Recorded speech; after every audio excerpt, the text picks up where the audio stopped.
Lady T. Have a great afternoon. AKA DJ Scully Funk. Every Sunday afternoon, my partner Gary, AKA DJ Gaza Taylor, and I choose a theme and play our favorite songs that fit that theme. Tune in right here every Sunday from noon to 2 on iLive Radio.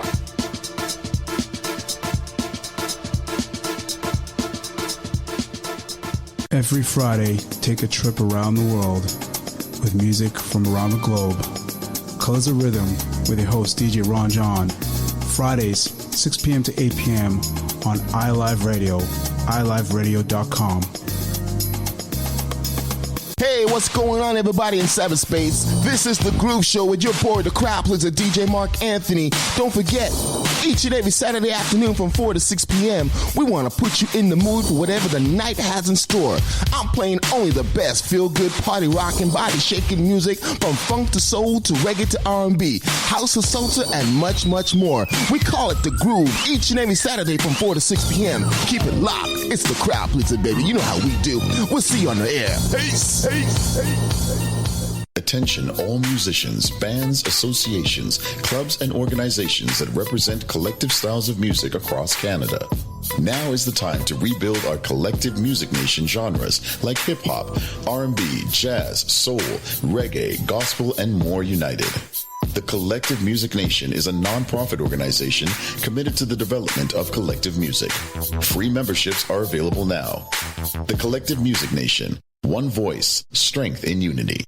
Core Platinum, an organization where Indigenous and Black business owners can network, promote, and grow their business. Join their ever-growing Core Platinum website and be seen by customers everywhere. Plus, win jobs posted by interested customers. Looking for a reliable contractor or service? Use Core Platinum's platform to find service vendors, submit service requests, earn referral points, and more. Core Platinum. Sign up is free. Sign up now at mycpg.ca.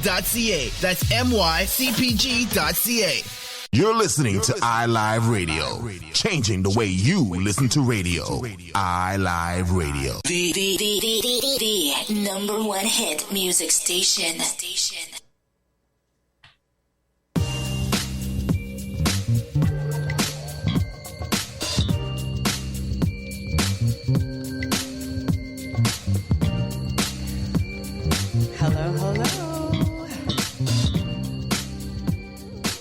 Hello, everyone. Hi, everyone. Hey.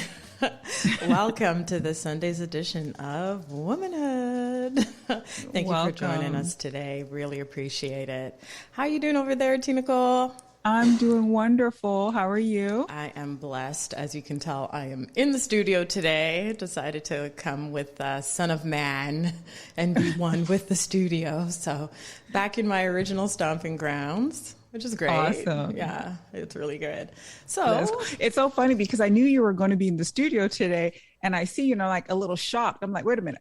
Okay, I had to catch myself. So I'm used to see the beautiful background and the lighting and all that good stuff. Yes, I love the background. But yeah, no background today. But it's all good. Still a beautiful background. We got all of our iLive in the back. Exactly. It's all about iLive. So very happy to be here today. And today our topic is, well, actually, it's part 3 or 4 of our self-love series? This is part 5. We have one more. Really?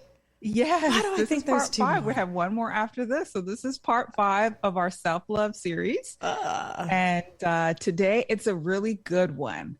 It's honoring your uniqueness. So I can't wait to get into talking about what that means, what that looks like, what keeps us away from honoring our uniqueness. So really good stuff to dive into today. Yeah, no, it's an amazing topic. And it's pretty much just going to be like one of our sister conversations that we love to have so much. We have no guests today. So it's just pretty much me and you talking about this amazing topic. And I'm sure people are going to enjoy it. Back to our boundaries conversation. I know there was a replay, I believe, last week of the prior week where we spoke about boundaries and received so many just great feedback from that show. People are really learning a lot from, or have learned a lot rather, from that conversation. So yeah, I mean, even when the hour was done, I remember feeling like, oh my gosh, there's so much more to talk about. So absolutely, there'll probably be another boundaries part 3. Yeah, I think it's needed. Like even for myself, like I read a bunch of books, and of course I haven't been able to read through a lot of them in one setting because I'm doing research and I'm kind of pulling information. But this one boundaries book, like my mind is always like, go back to it. Go back to it. Go back to it. Because there's so much valuable information that I've learned from, speaking with Krista last week and the week Krista. Before. Hey, Krista. That. Shout her I know, out. right? Hey, Krista. And now I find myself being so aware of whether or not I am living in a boundary space. Am I protecting that space? And it's not easy because there are times when I'm feeling like, wait a minute, why am I leaving this aspect of my happiness up to you? I'm like, okay, time to switch. Let's set a boundary around this. And what can I do to control my emotions or my feelings about this? So really good stuff. I don't know how you have grown from it or if you've learned a lot more from it. Well, yeah. And that's why the show is just amazing because, one of the things I want those out there who listen to know is, we don't claim to have all of the answers. And a lot of these things we've also gone through ourselves and had to learn and go through the process, which is why we're so passionate about this show overall. But I still learn so much, even though I believe I do have that boundaries. When we're preparing for the show, I learned so much more about, maybe that boundary over there, I can kind of tighten up a bit, or that's another part of it that I never really thought about. Maybe I need to put a boundary in place for that. Like it's ongoing. Learning is ongoing. It's continuous. We're always going to learn until we're no longer here. So, I just want those who listen just to know, we're all on a path of discovery. It's a lifelong path. And, thank you for coming along with us for the ride. But yeah, we too learn things every week through this show, which I just absolutely love. For me with the boundaries, I remember after we finished that show and we had a quick little chat, there was one thing that I thought was really important to mention. And that was, trying to bring it back to my mind now. Remember when I had asked you, okay, say you are in a relationship with someone and you have a boundary and that boundary goes against their boundary, then what do you do? So we actually had a quick little call with Krista and we were like, what do you do? Because it does happen. And her response was, do you want to say? Yeah, the response was, it really kind of goes with what you can deal with. What works for you, right? And it's what we call deal breakers. Yes. Is it a deal breaker? And if it's not a deal breaker, you can work around it. But if it is a deal breaker, you might want to consider moving forward because it's not serving you the way, you probably would like it to. But if it's that deal breaker, it's probably not going to turn out well in the long run. Well, yeah, it's a very difficult situation to be in because if that's your boundary and that's their boundary, which is against your boundary, then, nobody should be put in a position to have to change what their boundaries are because we've put those boundaries in place for a reason, right? So for me, it was like, okay, well, I guess that, would probably be a defining point in the relationship for sure. And I've been in a situation like that, same exact thing. I had a boundary, it was against that person's boundary, and it was like, okay, I guess we can't go any further. Right. Because you have to consider in that situation, a boundary is a value thing, right? It's something that you hold very dear to you. It's valuable. So could you imagine someone taking something that's valuable from you, how that would feel? True. If they're constantly violating that thing that you value, that would create that resentment. Exactly. Right? Yeah. And you know what happens when you resent someone for a long period of time? It's going to explode and it's not going to be a very good situation in the end. So understanding and knowing what your boundaries are. They change, they can change. They could, you can pull some back, you could, add some more, but it's an ever growing thing. And Tanis, you said it perfectly. We're not perfect in this journey. We're all growing, and what worked for us yesterday might not work for us today. So but true. As long as we could stick with, our core values, understanding those, we should be on the right path. Yeah, absolutely. And I love when you said that just now. Today's today and tomorrow's tomorrow. And as we learn things, it can change. Things can change. Our perspective on things change. My perspective changes every week, I think, when it comes to something. I'm like, I never really thought about it that way. That way, exactly. But and you grow. Think about it, you grow, you evolve, and that is life. And there's this kind of thing out there that it's this unspoken yet spoken thing, depending on who you're speaking to, where it's almost like you're not supposed to change and you're not supposed to evolve and you're supposed to, remain the same. And I think, down to our core, there are some things that are definitely there. That's our foundation. But then outside of that, it's anything. It can be anything because it's all about what we experience as we go through this journey called life, especially as a woman. So, great. Absolutely. So what have you been up to this weekend? Nothing spectacular. I've just been really working on updating like my personal Facebook page and updating my bio and all that good stuff, getting ready to take on some new clients when we get back from our vacay. I'm just kind of preparing and updating some information because some of the stuff on there, my business Facebook page, I swear I haven't changed anything since 2018. Wow. I'm trying to get with the program. Get with the program, girl. Get with the program. Yes. And for those who don't know, we do have a Facebook page, womanhood.ilive. That's where you can find us. And we have to probably do a better job keeping that up. But I do post in there every so often, but I would like to post a lot more. So come on out and join us on our page. And we're working on a group where we'll have our shows within that group as well. And just kind of post things that we can just talk about in between our shows every week. Yes. Which would be wonderful. As for myself, this weekend, I went to celebrate my aunt's 65th birthday last night. Such an amazing time. So happy anniversary, Auntie. No, happy birthday, Auntie Grace. Happy birthday, Auntie Grace. Auntie Grace she's not a blood aunt, but nonetheless, still an aunt. You know how it goes.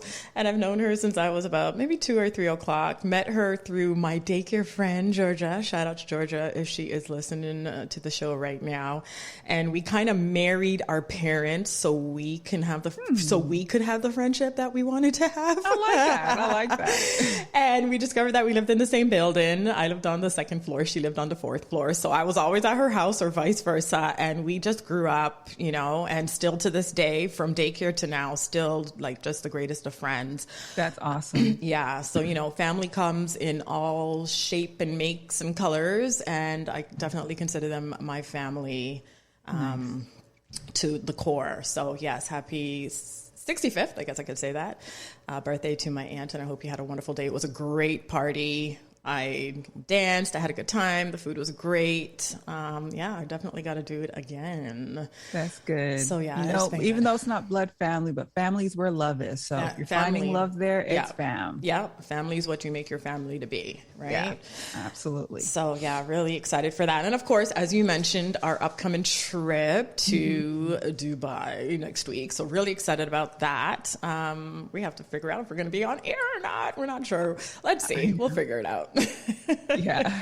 But definitely looking forward to that trip. Our first trip together as siblings. Yes. So that's going to be exciting. I haven't started packing or anything yet, but I'm going to throw some stuff in my Me suitcase neither. I looked this week, start to organize it. Yeah, I looked at my empty suitcases in the storage room yesterday, and I was like, should I bring you up?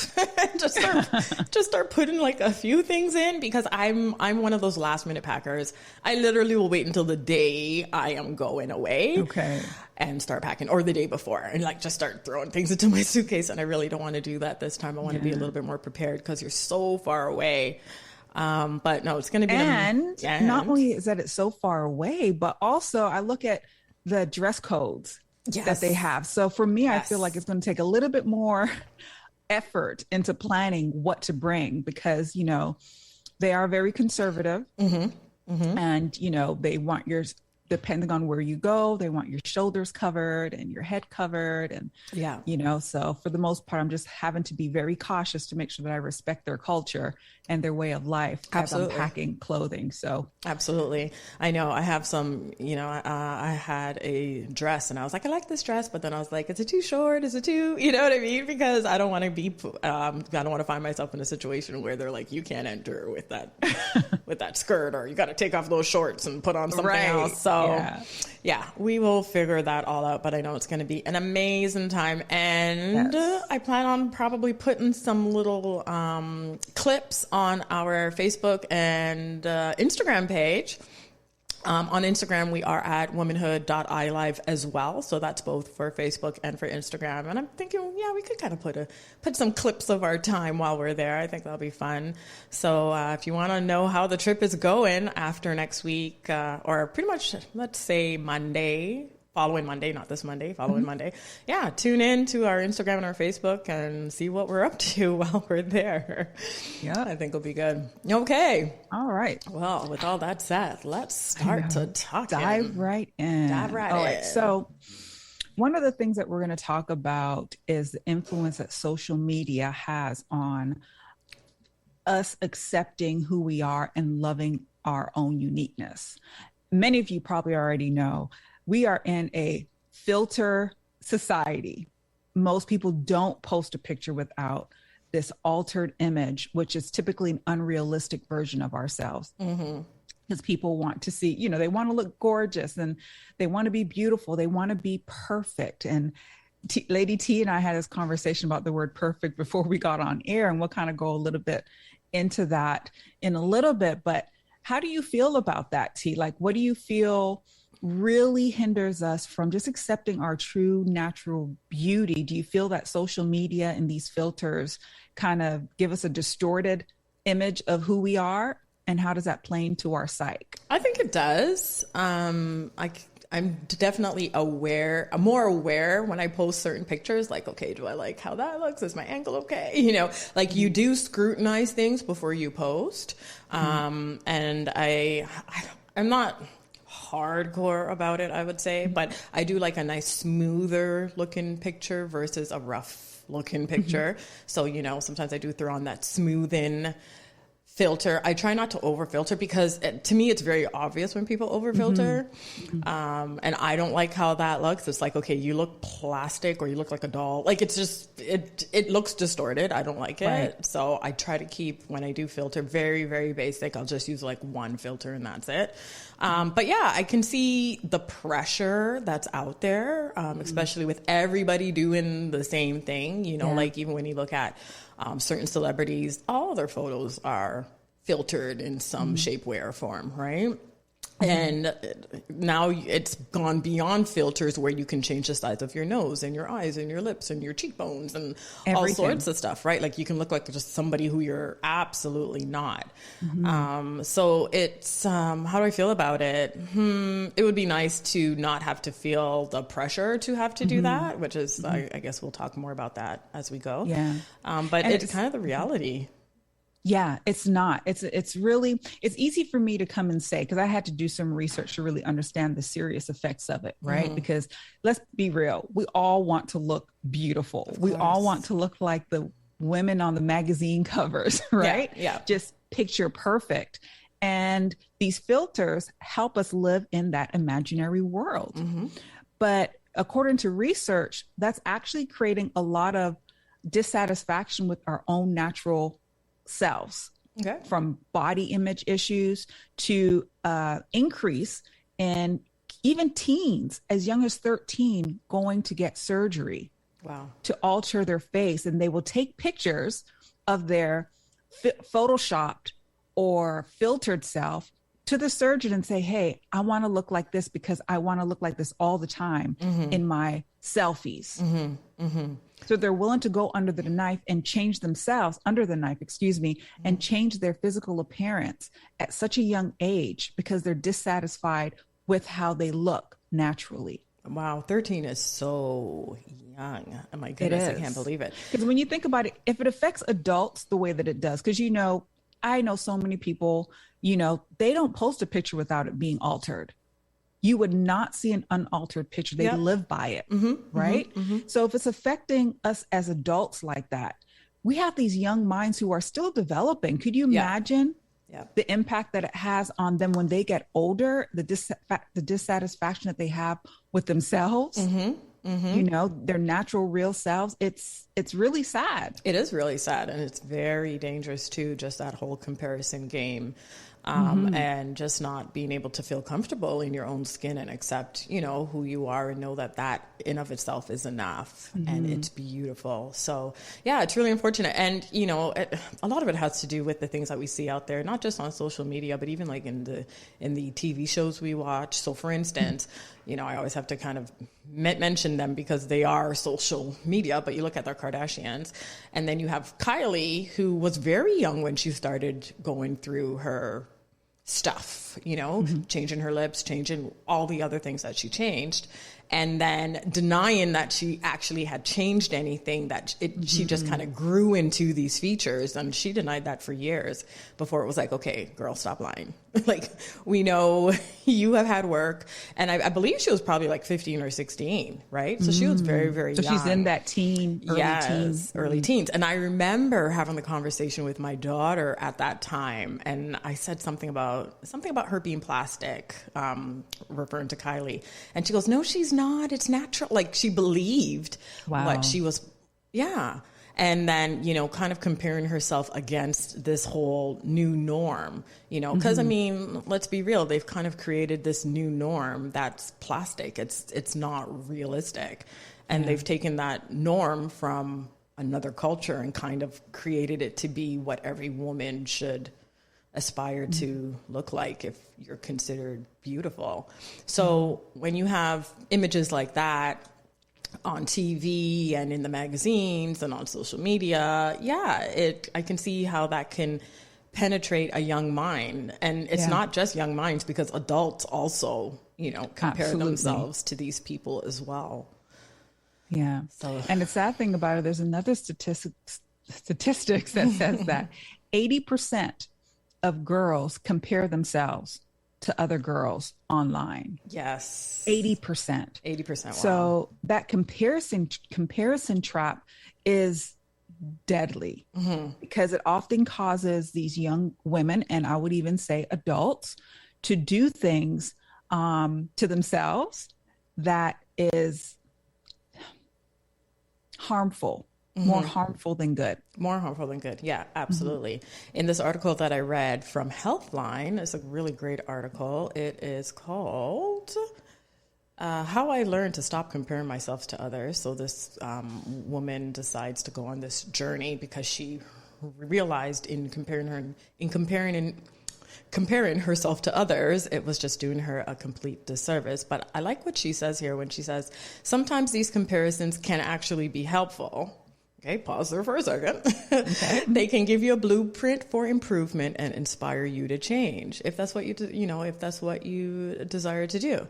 Other times, they can be a means to pick yourself apart and see everything that you think is wrong with yourself. And I think that 80% is probably going more in that direction than the part in which you say, okay, you know what? I'm inspired to actually just maybe change the way I dress a little bit more because I want to, dress a little bit more like this, or maybe change my makeup so I can look, have this look or bring out this feature that I have, right? So you could use it to be inspired, but unfortunately, that's not the case a lot of the times when it comes to comparison. Yeah, it is. It's because what happens is social media makes you unhappy with who you are. That's why you go into the desire to alter what you look like. Yeah. So you look at your natural self and you're like, oh, I don't like this. Let me change this. Let me change that. Then you start playing this game. Then you make this perfect image of what you view as beautiful. And you want to put that out there. But that all the while, the real you is back here and you're happy with the real you. You're dissatisfied and you're constantly finding, what can I change? Kind of like what you just said, what can I change? And you can actually become obsessed by it. Yeah. There are people that, they're constantly trying to tweak this, tweak that, change this, especially the wonderful art of contouring nowadays could do a lot. Oh my goodness. Yes.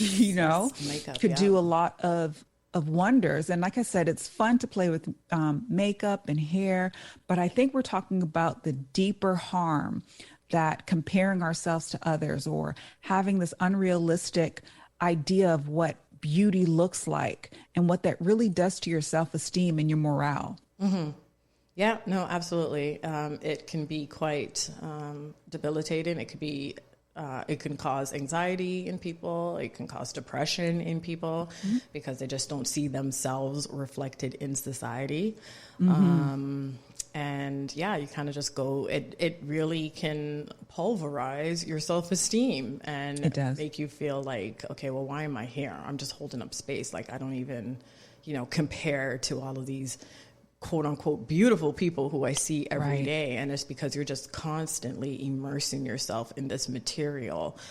And we'll talk more about that after, the ways in which you can help to kind of move away from the comparison trap and just step more into your own authenticity and live your best life. Right. Because there really is a lot of power to wake up and say, I'm good enough just the way that I am. Yeah. I don't have to alter anything. There is real power to be able to do that, as opposed to the alternative, which is I wake up in the morning and I don't feel good enough. So now I feel like I have to do stuff to make myself feel good enough, right, to the world. Yes. And I know some people, I met this young lady, it was many, many years ago, beautiful girl, just naturally gorgeous. And her boyfriend used to complain because she would always wear makeup. He never saw her without makeup. And his complaint was the pillows would always have the dark brown makeup on it. Right. And when I say I can tell beyond the makeup that she was just naturally gorgeous, but she felt that she had to put this layers and layers and layers of makeup on to the point where she would wake up first thing in the morning, go in the bathroom, lock herself in the bathroom, wash the face, do a full face, and come out and start her day. Wow. That's a lot of work. It is a lot of work. That's a lot of work. Yeah. And the truth of the matter is, the guy she was dating at the time, I know for a fact, he just wanted to see her natural beauty. And I'm confident he wouldn't have loved her any less. Yeah. If she didn't have a speck of makeup on her face, but in that space, what she was doing, she is operating in a space of anxiety and fear and lack of self-love. Yeah. And what I'm hoping by the end of the show today is that we could really get a better grip on what it means to love self. And once again, we're not saying don't put yourself together. That's not what we're saying. Yeah, no, not at all. But if comparing yourself and if you are unable to post a picture without it being filtered because you feel like you're not pretty enough or you're not good enough, we want to turn that around on its face and say, you know what, this is me. Sometimes I like filtered images. Other times, not so much. I remember I did a recent photo shoot the other day and I was like, they just filtered my face, airbrushed. I was like, I don't even look like myself. You look like somebody else. You look like somebody else. Yeah, I look like somebody else. I didn't feel authentic to me. And you already know, I try to focus and stay in a space of authenticity as much as I can. Like, that's kind of where I thrive. Yeah. So when I saw that picture, I'm like, I'm not even I don't want to post this. It was too much. And it didn't feel like me. And I felt like I was being a fake. Yeah. Yeah. And some people are fine with being fakes, but not everybody. I know you're not. And I definitely am not. I really believe in living in my authenticity every day. I think it's important. And it just brings me more to me, because I know that there's nothing wrong with me. So it just brings me closer to me. It makes me realize on a higher level who I am and, like what I'm about. So I'm fine. Like even today, usually, I'm a little bit more dolled up. Maybe I'll have some lipstick on or whatever. And I was like, today's just not the day for me. Girl, you are beautiful. Thank you. See, that's what I'm talking about. Like, you should be able to come on here done up or done down. Done up or done down. And it's okay. There's no shame. Yeah. There's no shame. This is me. Hey, the old saying, love me or leave me alone. Yeah. Right? No, it's so true. And I think one of the things people need to remind themselves of especially when it comes to social media, what you're seeing 99% of the time are people at their very best. So oftentimes you're probably comparing yourself in your average state, quote unquote, to these people who are in their very best. That's not how they walk around all day, every day. You know, they also have a face that looks probably a lot different than the ones that they're posting, right? Mm-hmm. So in essence, there's really nothing wrong with you. You know, you're comparing yourself to something that in that moment is not a realistic standard to judge yourself against, nor should you ever even have to judge yourself against other people. You know, just do you. Right. Exactly. So while we're still on that area, I know I'm watching the time. There's something else that I noticed, you know, after doing some research that I thought was quite interesting, is that when Black and brown people post pictures and they use filters, they tend to use filters that lighten their skin more when you're on the darker spectrum. Ironically enough, when you are Caucasian, oftentimes they tend to use filters that darken their skin more. But I kind of want to touch on the dark to lighter, because that's something that in our culture, being, you know, Black females, that for me, when I grew up, dark was not considered gorgeous. True. It was not beautiful. You know, remember the old paper bag test, right? Yeah. If you were as light as a paper bag, you're good. If you're darker than a paper bag, you're considered ugly or not good enough or unattractive. So even in 2022, we're still dealing with that dynamic, you know, although I would have to say that we're a lot better than we used to be. I believe so. But when it comes to the filtering, they tend to use filters that slightly make them a little bit lighter as opposed to closer to their natural skin tone. Very, very interesting and very, very unfortunate. And to be honest, I think some of that is subconscious. You know, it is. I think it's subconscious. Like, okay, I like how I look, you know, in this tone. Exactly. More, not realizing that maybe what you're saying is you're not quite appreciative of your dark skin in the way in which you hit it right on the head. Yeah. I mean, you couldn't have said it any better. Yeah. It is subconscious. You Very know, much so. Because even now they did an experiment. One of the old experiments that was done, they redid it, and they had, you know, different hues of kids starting from really, really dark, moving up to the lighter hues. And even today, these kids still feel that the darker that you are, you're the bad one. You're not pretty. Yeah. You're the stupid one. And the lighter you go to the Caucasian image, you know, you're beautiful, you're smart, you're nicer. So somehow these messages are still being, are still permeating in our societies to make even this generation of 8, 9, 10, 11-year-olds and even younger are saying that dark is bad and light is good. Which is so important. You know, this conversation here is so important that we have to learn to love who we are, love ourselves, our skin complexion to the max. Yes. Love it. And it's so true. You know, I remember back in my day, before that R&B song, I don't know what it's called again, but pretty much like the dark, I think it was Tupac who said it, like the darker the better, what did he say?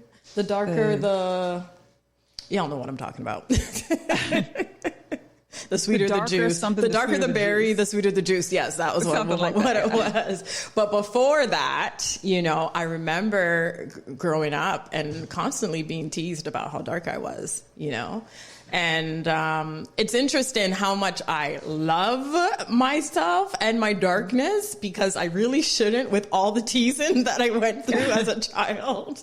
Like, I was called all sorts of names in elementary school. Like, them kids were mean, okay? They're calling me, like, I won't even repeat it, but it was bad. Like, they had a ton of names for me, and I just remember being like, oh, okay. Like, I didn't even know how to take it, you know? But one of the things is I just always appreciated my skin. Like, good for you. I've just always appreciated being a dark-skinned Black woman, and I love it. And then when that song came out, of course, everyone's like, hey, all of the dark-skinned girls were like, hey, like we had our moment. So we felt. Always digging. My name is Jeff Skull, aka DJ Scully Funk. Favorite songs that fit that theme. Tune in right here every Sunday. But I did have a friend.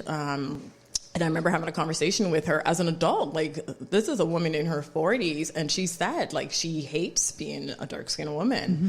And I was like, wow, like, why would you say that? And she was like, I just think I would have more opportunities. I think I would have been married by now, blah, blah, blah, blah, blah, if I wasn't dark-skinned. And I said to her, that's so sad. Like, this saddens me to hear you say that.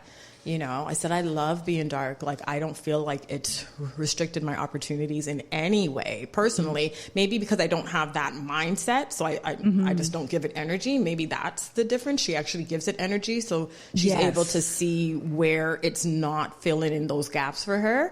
But for me, I don't think about it. And I'm glad that, in being teased for all those years, it didn't come back to me negatively.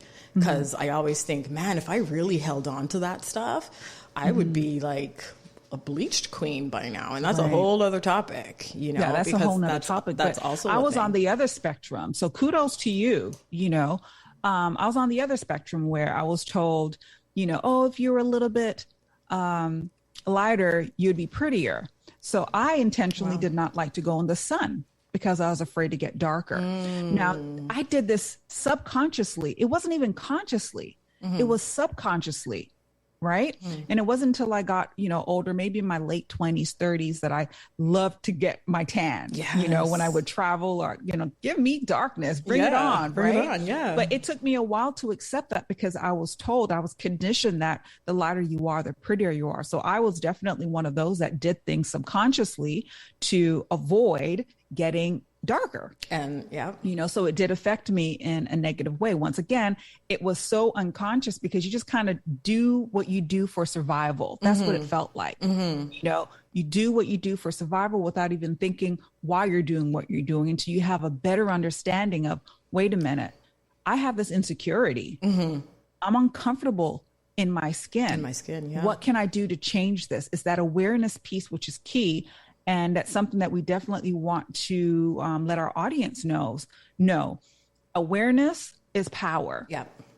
If you could admit it and you can call it out, you can change it. If you deny it, everything stays the same. Yeah. And you do not grow. No growth at all. And it's interesting hearing you, talk about not wanting to be in the sun. I'm one of those people, as dark as I be, when I go on vacation, I'm all in the sun. Like, I literally will tan, and I'll have tan lines, and I love seeing it, I'm like, bring on the sun. Right. I do not shy away from the sun at all. I love it in all its glory. I appreciate the universe for what it does, just for us to continue to live, but also like what it does for us. Like, sun is good for us to have. That's where we get our precious vitamin D from. So, let's not skimp out on the sun. And every time I say, I can't wait to be on the beach and tan, I get those looks like, you want a tan? Yeah, I want a tan. I ain't afraid of the sun. It's all good. But your experience is very similar to my hair experience. So if we can kind of switch from the skin to the hair, I kind of had the hair experience where, I have a very thick, coarse, as some people would call it, very tight coils. And, my hair, growing up was always a little bit of a challenge to, I guess, tame, if that's what you want to call it. And I remember to manage.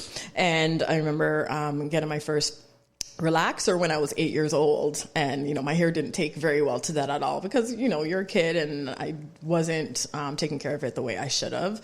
And then after that, I just had braids and braids and braids and braids. So as I got older, I wasn't familiar with what my hair texture really was because I never really rocked my natural hair. It was always covered up by something or in a braid or in a weave or whatever. And I remember getting my last weave, and that woman braided my hair. It was so tight. It hurt so much. And I remember thinking, why am I doing this to myself?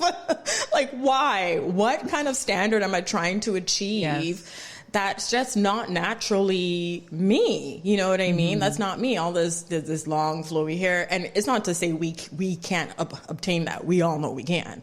But it's that image, like you have this coarse afro-y hair, so you're trying to have this tamed look. And that was the last time. I think I had that in my hair for not even a week. And I ended up taking it out because I couldn't even sleep on it. Yeah. I took it out and I shaved off all my hair. So, you know, as a woman, we do go through these things, and a man had nothing to do with this one. So, I was just done. I was just done with these beauty standards. I was like, no, like, there's nothing wrong with my hair. I have to learn how to embrace my own hair and my own naturalness. And it took me on that, you know, quote unquote, natural hair journey, shaved it off, had a little furrow for a while, and then I started to grow locks. And I had locks for 10 years. A lot of people don't know that. Until one day I was like, okay, I'm done with this too. You know, chop, chop, chop, off comes the locks, right? Right. But we do go through these hair things. And yes, you know, maybe some of the things we see on social media has to do with it. For me, it didn't. I just wanted to create my own standard of beauty. And I didn't feel like my hair had anything really to do with that, because I believe that not only is beauty on the outside, it's on the inside too. And if you have beauty on the inside, it's going to just scream on the outside, regardless of how your hair is, regardless of how dark or light your skin is, right? Right. So you don't have to... Go ahead, sorry. No, go ahead. So you don't have to? So we don't have to emulate what other people are doing if we just could learn to love ourselves a little bit more and appreciate what it is that we already have going for us on the inside. Yeah, just be okay with you. Sometimes the phrase love yourself a little bit more can be so obscure, right? What does it really mean? That's true. That's true. And I think a good way to say it is be okay with you. Yeah. Just be okay with you. Yeah. You know? And going back, as we're talking, you know, we're talking about comparison of skin complexions. We're talking about comparison of hair textures. We're talking about comparisons of even body types, right? Oh, yes. Features such as, you know, big nose, small nose, you know, big eyes, small eyes. As a matter of fact, when I was doing this research, one of the surgeons said he had someone literally come into his office with a filtered, photoshopped image of her eyes looking like the anime. And she wanted him to make her eyes look like anime. And he was like, I can't do this. And she couldn't understand why he couldn't make her eyes look like anime, of course, right? So I'm mentioning all this stuff. We have so much diversity out there, you know, that we could compare ourselves to, good or bad, right? And I kind of feel like if we could learn to say, I appreciate your hair texture the way that it is, and you say, I appreciate yours, that can help with the growth. Yeah. Right? Yeah. Your dark skin complexion is no different as far as beauty or quality than my light skin complexion. Absolutely. Right. And I think that would absolutely help. The comparison gap is kind of like appreciate others' uniqueness for what it is, as opposed to trying to say that the way you're doing it is wrong. You need straight, silky hair in order for it to be considered beautiful. Yeah. Right? If you have tightly coiled hair, it's bad hair, you know? And that really does something to the psychology of us as Black people. Absolutely. I think that's why we do as much as we do with our hair. I know. Right now. I know. Is to move as far away from that criticism that we used to get. Even within our own family members. I've heard some criticism, boy. Oh, yeah. They call your head tough. You know? Don't kill me. Your head tough or your head dry? Dry, you know? And it's like, thinking about it now and as an adult, I couldn't imagine telling my daughter that. I know. Oh, I would never. And it's so true. You know, we hear these things, of course, because they've been passed down from generation to generation. You know, they did the best they could with what they know. And those were probably things they heard from the slave owners, for all we know. Do you know what I mean? Right, exactly. So it just continues down and down and down. But it really impacts you when you're older to appreciate certain parts of yourself because they've been so heavily criticized while you were growing up too, right? Yeah. So a lot of the insecurities come from that. And on that word, we kind of had a brief conversation about insecurities. And the fact that even saying that you're insecure, saying somebody else is insecure is like this taboo bad thing.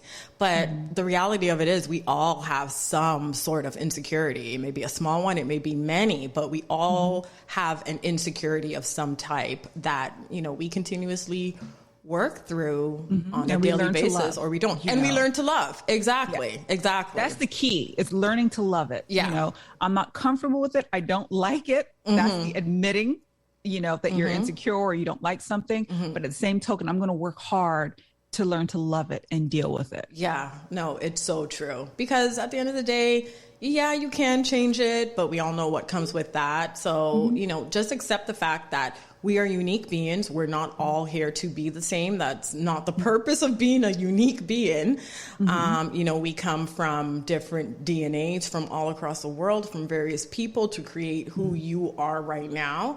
And that's okay. There's beauty in that, you know, like display that, love on that. And when you think about that, like the way you put it, it's really a beautiful, cool thing that there's so much diversity out here, you know, that we're not robots and we're not carbon copies of one another. That would be really boring, you know? For sure. But if we could, because if we can be open-minded to be like, wow, that person's, you know, appearance is beautiful because it's unique and it belongs to that individual, and just look at it as works of art, you know, as opposed to something to be demeaned, you know, or criticized or compared to. Exactly.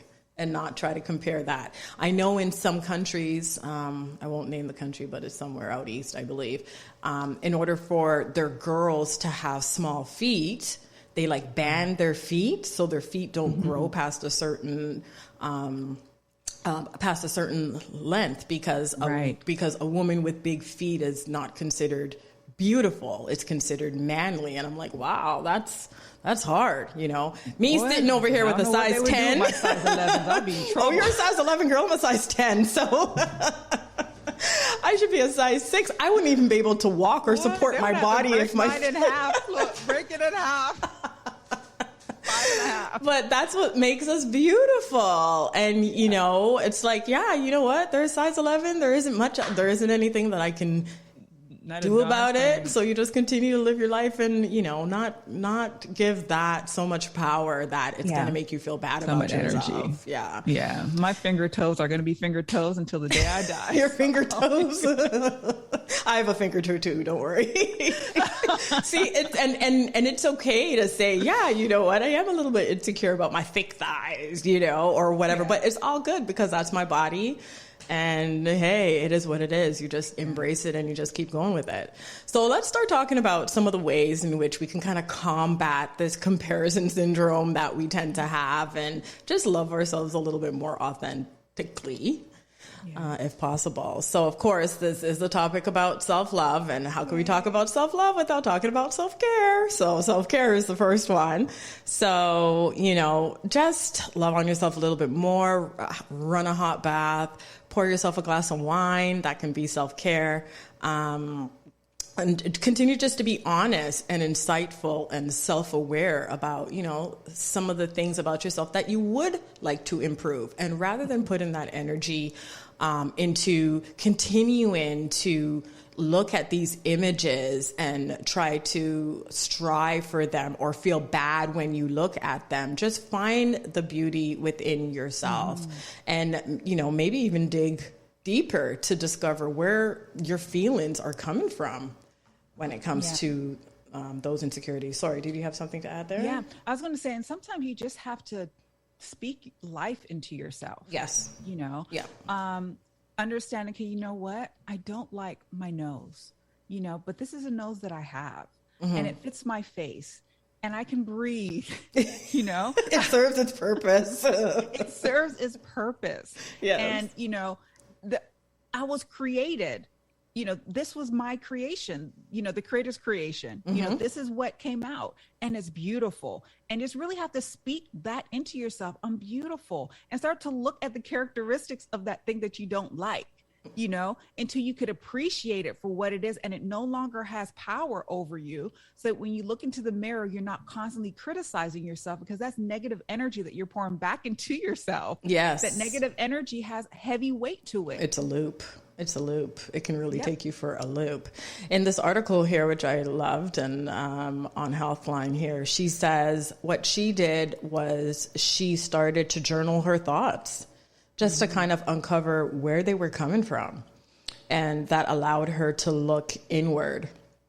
And she said that once those thoughts were on a page, I had the power to observe them and decide whether or not they were true or just a result of me feeling inadequate. Right. But you know what? That probably stemmed from somewhere. In her past, I could probably guarantee you that someone made a comment about that brought it to her attention. Because I don't believe anyone was born, you know, to say, oh, I don't like this or I don't like that. Yeah. You know, when a kid operates in its authenticity, they don't care about anything. They're running around, they're playing, they're not criticizing, not pointing, oh, that's ugly, that's not, you know, they're just pure. Yeah, they're pure. But it's us as humans and adults and educators and our media and our society that starts to plant these seeds into our little ones' heads and our adult heads that starts to rate things. Yeah. This is good. This is bad. Yeah. Yeah, 100%. She said in being able to do that, she was able to unpack the thoughts and decipher where they may come from. So that's how you go about doing that. And she said it was incredibly freeing. She said it wasn't always easy, because confronting some of her more darker feelings were very hard, but looking at them straight in the eye gave her the power to begin to move forward. I like that. There's something really empowering in that as well. You mentioned social media, and that is one of the tips that we can give you, you know, to kind of move away from that comparison, is to do a social media detox. It says we're constantly bombarded with people who live a blessed lives on Instagram, Twitter, and Facebook. What we don't consider is that we often compare our own worst moments with someone else's highlight. Social media can be a great source for inspiration, but if it triggers inadequacy, self-doubt, and frustration, then choose to do a detox. Make sure you control social media and not the other way around. And that's what's happening with the comparison game, is the other way around. Social media is controlling you, you're not controlling it, right? And we have the freedom to change the channel if we don't like what it is we're seeing, or if what we're seeing is making us feel away, right? We have the power to unfollow and find something else that makes us feel better about ourselves. And I think a lot of people, in my personal opinion, and in my personal circle in life, need to be doing that, you know, away with all of these images and just come in with some things that make you feel good each and every day. So I agree. What do you think? I agree with you 100%. As you talk about the influence of social media, since the rise of social media, suicide rate has increased. Yes. You know, and it's because of the comparison trap. And that's what the comparison trap does. Like you said, or the author said, you know, you put the best version of your life online and someone is sitting there thinking, oh, my life is a dud. You know, I don't have anything going for me. They're able to do this. They're doing that. They're eating some of the finest foods. But the truth of the matter is, they're just highlighting, like you said, or like the author said, some of the better moments in their life. And we're looking at it as though they're living that type of life every single day. And then we start to feel bad about ourselves. Our self-esteem goes down. Our depression goes up. Anxiety goes up. And before you know it, you're in this vicious cycle of not feeling good enough. Yep. Realize that you're not perfect is another one. There will always be someone who's richer, smarter, and more attractive than you. No one is perfect. Trying to be perfect is not the solution. So instead of getting down on yourselves for your flaws, quirks, and imperfections, and we all have we are imperfect people. I just want to stop and pause there. We are imperfect people. That's who we all are. Accept them fully. I would say that we're perfectly perfect. We're perfectly perfect. Yeah. Imperfect. We're perfectly imperfect. Absolutely. Right? Because there's no such thing as perfection, and that's deception. That's the deception in that word. Is that we're striving for something that's unattainable. Unattainable. Yeah. It's unattainable. Yeah. And that's how this ends off, was by saying, free yourself from embracing the fact that you're perfectly imperfect. So they said it right there too. Yeah, we are perfectly imperfect. Absolutely.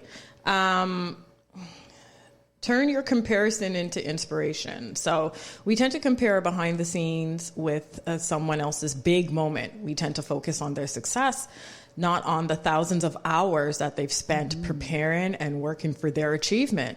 Instead of letting other people's triumphs get you down on yourself, let them open you up to possibilities. Let them be inspiration for what you can be, do, and have in your life.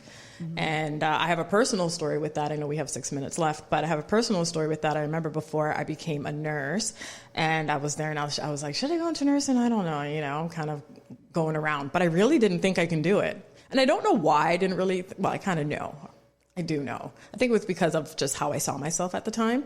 But I was like, I don't think I can do it. It's 4 years, blah, blah, blah, blah, blah. But then I really had to step back and say, hold on a second. There's like thousands, if not millions of nurses around the world. So if they can do it, they're no better than me, like if they can do it and put life into yourself. I did. I absolutely did. And I did it. And the 4 years went by so fast. Not going to say, first year was a little bit of a challenge, but I continue to persevere, and, here I am 10 years post or 11 years post graduation now, and it just came so quickly and it left, and I did it. So sometimes you just have to take other stories as inspiration, not comparison, just inspiration, and say, hey, if that person can do that, guess what? I have it in me too. And, dig deep and find it. It's there. It's there for all of us. I truly believe that. Tell a better story. I like this one. If the story you're telling yourself isn't one of empowerment, strength, and optimism, then tell yourself a better story. Instead of telling yourself you're not competent enough to do the work you want to do, tell yourself that you're brave enough to try something new. Instead of blaming yourself for mistakes in the past, remind yourself that you did the best you could and that you have learned from it. Yeah. A really simple way to put that, I would say, is what I'm doing right now working for me? If you answer yes, continue doing it. If you answer no, it's time to think of, what can I do to change? Because me beating myself up is not working for me. Me telling myself I'm not good enough is not working for me. Me telling myself that I'm ugly or unattractive or incapable of accomplishing the things that I want to accomplish is not working for me. So let's change that. What can I do? Let's change the narrative. If this self-talk is not working for me, replace it with self-talk that will inspire you and motivate you to make the positive change that you want in your life. Yeah, 100%. And the last part that I do want to mention is be proactive. So in this article, Sarah is the therapist, and this young lady, we'll call her Mindy, is seeing Sarah. So she said, even after she did a lot of some of the things that we mentioned, she said she felt clear on her unique talents, her skills, and her qualities. She was much more confident, and she no longer saw other people as her rival.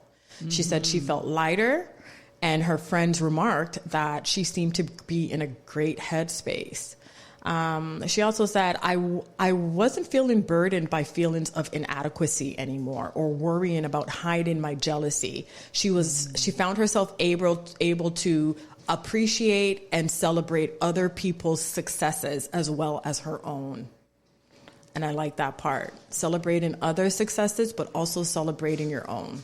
Right. And it goes back to what I was saying earlier about, I appreciate your uniqueness, appreciate my uniqueness. This is who I am.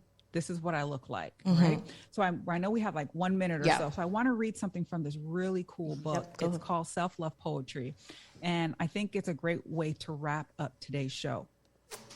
And she says, expectations closed my eyes. Gratitude opened them. Fear closed my eyes.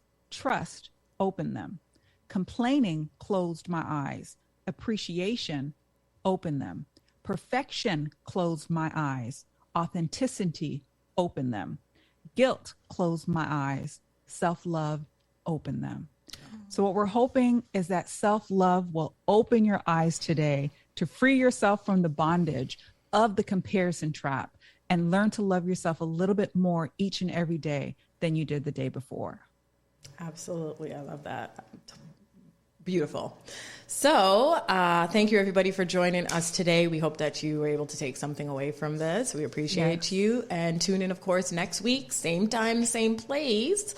Next up, we have Honey Drop with Lucia D. And after that, Soul Expressions with DJ Sessions. Take care, everyone. Take care. Enjoy the rest of your week.